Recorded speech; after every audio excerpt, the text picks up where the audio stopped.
Hai guys, selamat berjumpa kembali di channel novel populer viral yang keren ini. Sebelum mengikuti kelanjutan kisah Dev atau Camping yang semakin seru dan mendebarkan ini, mohon bantuan kalian untuk subscribe, like, komen dan share video-video yang ada di channel ini ya. Perlu diketahui bahwa novel Perintah Kaisar Naga ini adalah termasuk kategori novel ongoing. Jadi waktu update dan jumlah bab setiap hari menyesuaikan dengan update dari autornya.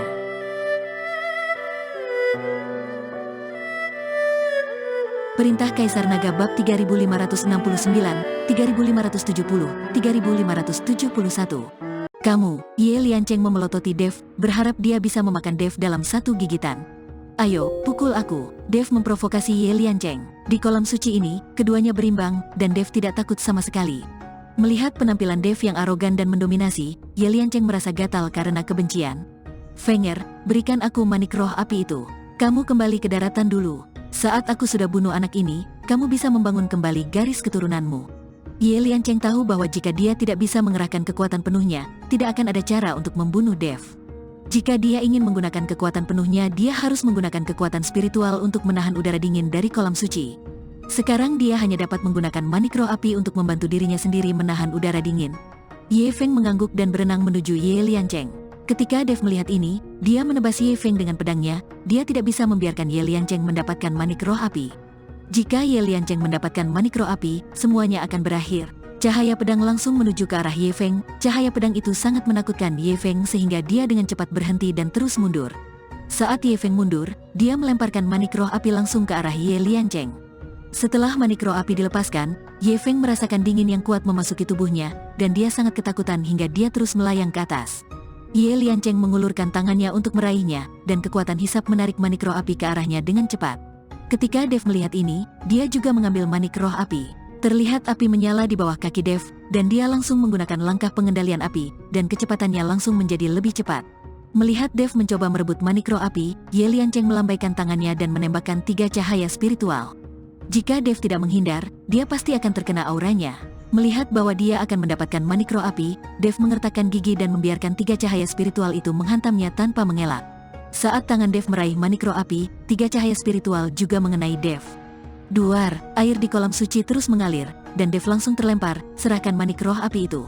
Ketika Ye Liancheng melihat Dev telah memperoleh manik roh api, dia meraung dan bergegas. Dev mengatur napasnya, tersenyum pada Ye Liancheng, lalu membuka mulutnya dan menelan manik roh api itu.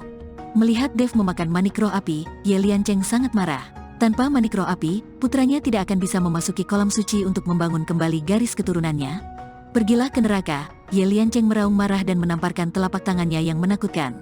Dengan telapak tangan ini, Ye Liancheng menggunakan seluruh kekuatan spiritualnya dan bahkan tidak lagi menahan udara dingin dari kolam suci. Pusaran air besar muncul di kolam suci, menuju ke arah Dev dengan cepat. Ketika Dev melihat ini, tubuhnya tenggelam dengan cepat. Dia tidak berani menahan telapak tangan Ye Liancheng. Melihat Dev menuju ke dasar kolam, Ye Liancheng ingin terus mengejarnya, tetapi udara dingin membuat tubuhnya bergetar hebat. Tak berdaya, Ye Liancheng hanya bisa segera muncul ke permukaan dan tidak berani mengejar Dev. Saat Ye Liancheng muncul ke permukaan, Ye Feng bergegas menuju ke arahnya. Ayah, bagaimana kabarmu? Apakah kamu membunuh orang itu? Ye Feng bertanya. Tidak, manik roh api itu juga diambil dan ditelan olehnya. Wajah Ye Liancheng penuh dengan kemarahan.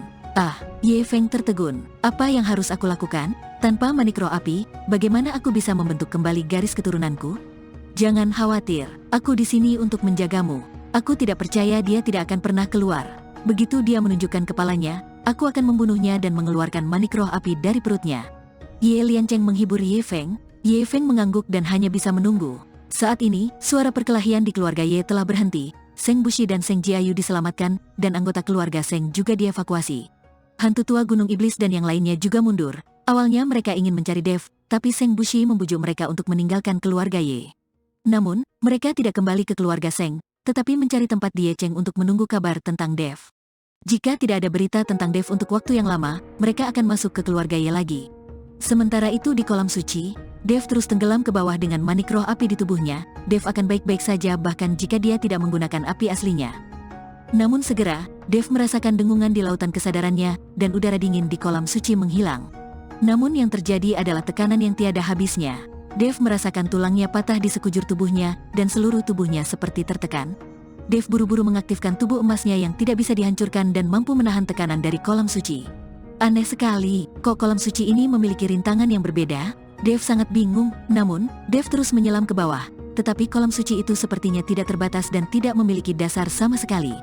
Dev sendiri tidak tahu sudah berapa lama dia tenggelam, dan dia tidak bisa mendeteksinya dengan kesadaran spiritualnya. Dev sekarang merasa seolah-olah dia mengambang di alam semesta gelap tak berujung, kesepian itu menakutkan. Tuan Chen, Tuan Chen. Suara Ziyan terdengar, baru pada saat itulah Dev kembali sadar dari kesepian yang tak ada habisnya. Tuan Chen, kesadaran Anda terjebak dan melayang tak bergerak. Ziyan berkata pada Dev. Apa, selama ini aku tidak bergerak? Wajah Dev sangat terkejut, dia mengira dia telah menyelam. Itu tidak bergerak, rasanya sangat aneh di kolam suci ini. Tuan Chen, sebaiknya Anda lebih memperhatikan, Ziyan mengingatkan Dev. Kepala Dev berkeringat dingin saat ini. Jika Ziyan tidak membangunkannya, Dev akan melayang di sini selamanya. Itu akan terlalu menakutkan. Dev segera bangun, lalu menahan napas dan berkonsentrasi untuk menyelam ke bawah. Segera, sedimen muncul di depan Dev, membuktikan bahwa dasar kolam telah tiba. Ketika Dev menginjak dasar kolam, dia akhirnya merasakan perasaan kokoh di hatinya. Dev melihat sekeliling dan menemukan manik cahaya tidak jauh dari sana. Melihat cahaya terang itu, hati Dev sangat bahagia. Alangkah baiknya jika ada harta karun di dasar kolam itu. Dev perlahan berjalan menuju cahaya. Ketika Dev mendekat, dia menemukan bahwa itu adalah sepotong batu giok yang memancarkan cahaya. Dan di sekitar batu giok, ada tirai tipis yang menutupi batu giok. Batu giok ini seukuran telapak tangan, dan aura yang dipancarkannya sangat aneh. Tepat ketika Dev mengulurkan tangan untuk mengambil batu giok itu, telapak tangannya melewati layar cahaya, dan batu giok itu tiba-tiba memancarkan cahaya keemasan yang menyilaukan. Dalam cahaya keemasan, sosok pria perlahan muncul. Hai, ternyata ada orang yang berani memata-matai batu pengolah langitku ini. Pria itu berwajah dingin dan menatap Dev dengan dingin, suaranya seperti bel yang keras, yang membuat kesadaran Dev menjadi hilang seperti kesurupan. Dev segera menarik kembali tangannya dan menatap pria itu dengan tenang, matanya penuh dengan keserakahan.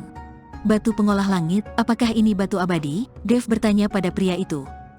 Kamu adalah kultivator tingkat pertama di alam kesengsaraan. Mengapa kamu menanyakan begitu banyak pertanyaan? Ini adalah batu abadi, tetapi tidak berguna bagimu. Datanglah ke sini saat kamu naik menuju keabadian. Mata pria itu penuh penghinaan. Merasakan tatapan menghina pria itu, Dev mencibir dan berkata, kamu hanyalah sisa jiwa sekarang, bahkan bukan jiwa yang tersisa, hanya sisa kenangan. Kamu masih meremehkanku. Aku akan mengambil batu pengolah langitmu hari ini. Apa yang bisa kamu lakukan padaku? Dev tidak takut pada pria ini. Orang ini mungkin sudah lama meninggal dan meninggalkan sisa pemikiran di sini untuk menakut-nakuti orang. Dev tidak akan membiarkan dia menakutinya dengan mudah. Terlihat Dev meraihnya dengan satu telapak tangan, tidak mempedulikan pria itu sama sekali. Dan telapak tangan Dev benar-benar menembus tubuh pria itu. Anak bodoh, matilah kamu. Pria itu berteriak dengan marah, dan batu yang memperbaiki langit itu mekar dengan ribuan sinar cemerlang. 10.000 sinar cahaya ini seperti pedang tajam, datang langsung ke arah Dev. Air di kolam suci mulai mendidih, dan sinar cahaya membelah air, membuat gelombang gemuruh. Dev tiba-tiba menyusut kesakitan, dan kemudian mundur dengan kecepatan yang sangat cepat. Tidak peduli seberapa cepat Dev, dia masih terkena beberapa sinar cahaya. Sisik tubuh emas Dev yang tidak bisa dihancurkan jatuh, dan akhirnya menjadi tidak terlihat. Dev mengerang, dan darah di tubuhnya melonjak. Tuan Chen, apakah Anda baik-baik saja? Ziyan bertanya dengan prihatin. Aku baik-baik saja, orang ini terlalu kuat. Dev mengerutkan kening dan berkata, biarpun aku memiliki sisa pemikiran, itu bukanlah sesuatu yang kamu kultivator level 1 di alam kesengsaraan bisa atasi. Tetapi tubuhmu cukup kuat, dan kamu baik-baik saja bahkan ketika kamu diserang. Pria itu sangat mengagumi tubuh Dev. Dev tidak berbicara, dia hanya menatap pria itu dan batu pengolah langit tidak jauh dari situ. Meskipun Dev ingin mendapatkannya, dia bukanlah tandingan pria itu. Tuan Chen, karena Anda tidak bisa mendapatkan batu pengolah langit, Anda dapat berlatih di dasar kolam suci ini dan menyerap nafas dari batu pengolah langit itu. Saat aura batu pengolah langit terserap seluruhnya, batu pengolah langit akan menjadi batu sisa. Ziyan berkata pada Dev, sepertinya ini satu-satunya cara. Meski akan jauh lebih lambat, tidak ada cara lain. Setelah Dev selesai berbicara, dia benar-benar duduk bersila di depan pria itu. Kemudian teknik kondensasi hati diaktifkan, dan aura aneh yang berasal dari batu pembangun langit semuanya diserap oleh Dev. Pria itu sangat terkejut saat melihat Dev mampu menyerap aura di batu pengolah langit. Bagaimana mungkin? Kamu hanyalah seorang kultivator muda di alam kesengsaraan. Bagaimana kamu bisa menyerap aura dari batu pengolah langit yang halus ini? Pria itu bertanya dengan kaget. Teknikku bisa memurnikan segala sesuatu, jadi aura dari batu pengolah langitmu bukanlah apa-apa. Dev tersenyum dingin. Pria itu memelototi Dev, Tetapi tidak berdaya, Dev juga menemukan bahwa selama dia tidak melewati tirai tipis, pria itu tidak akan menimbulkan ancaman apapun padanya. Dev dapat dengan aman dan berani menyerap aura dari batu pengolah langit itu. Sementara itu, di atas kolam suci, Ye Liancheng masih menjaga kolam suci. Jika Dev berani keluar, dia akan segera mengambil tindakan. Tuan, kami telah menghitung statistiknya. Kali ini, 43 kultivator dari keluarga Ye kita tewas dalam pertempuran itu, dan 17 orang terluka parah. Dan 3 kultivator iblis dari ujung utara semuanya mati, dan tidak ada satupun yang tersisa. Tetua Agung berjalan ke arah Ye Liancheng dan berkata dengan ekspresi berat. Ye Liancheng menyipitkan matanya sedikit. Orang-orang dari keluarga Seng ini berani sekali. Setelah aku membunuh anak yang masuk ke kolam suci, aku akan segera pergi dan menghancurkan keluarga Seng. Tuan, ketiga kultivator iblis itu mati, tetapi mereka meninggalkan benda ini. Tetua Agung membuka tangannya, dan ada 3 ramuan dalam berwarna merah di tangannya, dan 3 ramuan itu memancarkan aura panas. Ramuan batin, apakah ini yang ditinggalkan oleh ketiga kultivator iblis setelah kematian mereka? Ye Liancheng bertanya dengan kaget. Ya, saya menemukannya dari tubuh ketiga kultivator iblis setelah mereka mati. Tetua Agung itu mengangguk. Ketika Ye Liancheng mendengar ini, dia tertawa terbahak-bahak. Dia mengerti apa yang dimaksud oleh Penatua Agung itu. Lagi pula para kultivator iblis ini sudah mati, jadi tidak apa-apa untuk menjarah mereka. Dengan 3 ramuan batin ini, aku yakin anak itu tidak akan punya cara lagi untuk bisa melarikan diri. Ye Liancheng mengambil 3 ramuan dalam dan langsung menelannya. Setelah menelan ramuan batin itu, tubuh Ye Liancheng memancarkan gelombang panas. Setelah merasakan rasa panas di tubuhnya, Ye Liancheng melompat ke kolam suci dengan letupan. Karena dia tidak harus menahan udara dingin di kolam suci, Ye Liancheng menyelam lebih cepat. Ye Liancheng dipenuhi amarah. Dia berpikir jika dia melihat Dev, dia pasti akan membunuh Dev tanpa ampun. Perintah Kaisar